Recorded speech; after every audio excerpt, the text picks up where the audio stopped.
नीतीश कुमार की सीएम पद से होगी विदाई या फिर मारेंगे पलटी।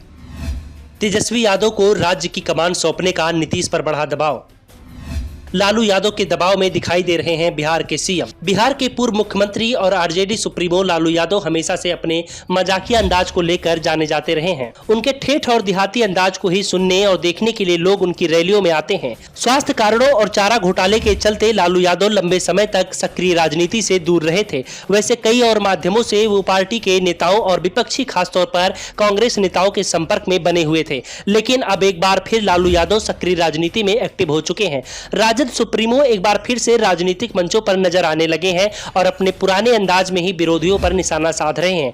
लालू के पुराने तेवरों को देखकर उनके समर्थक काफी खुश हैं। लालू के एक्टिव होने पर उनके पुराने वीडियोज सोशल मीडिया पर खूब वायरल हो रहे हैं। अब लालू पीएम नरेंद्र मोदी की विदाई की तैयारी में लगे हैं। बीजेपी को हिट करने में खुद को फिट बता रहे हैं, लेकिन लालू के सक्रिय होने से सबसे ज्यादा टेंशन में नीतीश कुमार दिखाई दे रहे हैं। अब ये छिपी बात नहीं है कि लालू अपने बेटे तेजस्वी यादव की ताजपोशी के लिए सबसे ज्यादा फिक्रमंद है। इसकी बिसात तो पिछले साल ही उन्होंने बिछा दी थी, जब नीतीश को महागठबंधन के पाले में कर लिया था। नीतीश को गार्जियन बनाकर लालू ने अपने दोनों लालों को सियासी ट्रेनिंग का जिम्मा सौंपा था। यह भी तय हुआ था कि 2024 के लोकसभा चुनाव में नीतीश विपक्ष का पीएम फेस बनेंगे। नीतीश ने शुरू में हां कह दिया था, लेकिन बाद में कन्नी काट ली।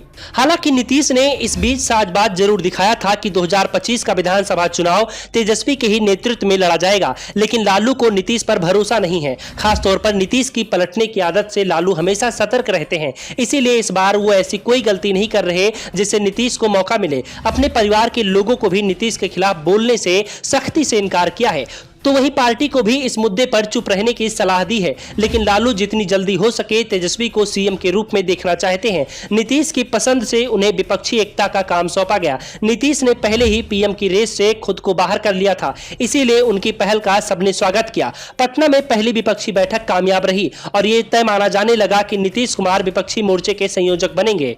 विपक्ष की दूसरी बैठक में उनके नाम पर मुहर लग जाएगी। पटना में भी तमाम दल इस बात पर सहमत दिख रहे थे। लालू की कोशिश थी कि पटना की बैठक में ही नीतीश का नाम तय हो जाए, लेकिन कांग्रेस ने इस कोशिश को सफल नहीं होने दिया।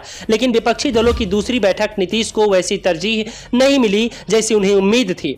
सामान्य नेता की तरह उन्हें भी बैठक में जगह मिली, जिससे साफ संकेत मिले कि नीतीश को बहुत जरूरत विपक्षी गठबंधन को नहीं है। बेंगलुरु में हुई बैठक के बाद प्रेस वार्ता में शामिल हुए बगैर नीतीश जिस तरह पटना लौटे, उससे उनकी नाराजगी साफ जाहिर हो रही है। लालू भी उनके प्रेस वार्ता में शामिल नहीं होने से नाराज बताए जाते हैं। यही वजह रही कि 19 जुलाई की शाम नीतीश कुमार अचानक लालू से मिलने राबड़ी देवी के आवास पर पहुंच गए। क्या बातचीत हुई यह तो सामने नहीं आया, लेकिन माना जा रहा है कि लालू की नाराजगी को देखते हुए नीतीश सफाई देने के लिए गए थे।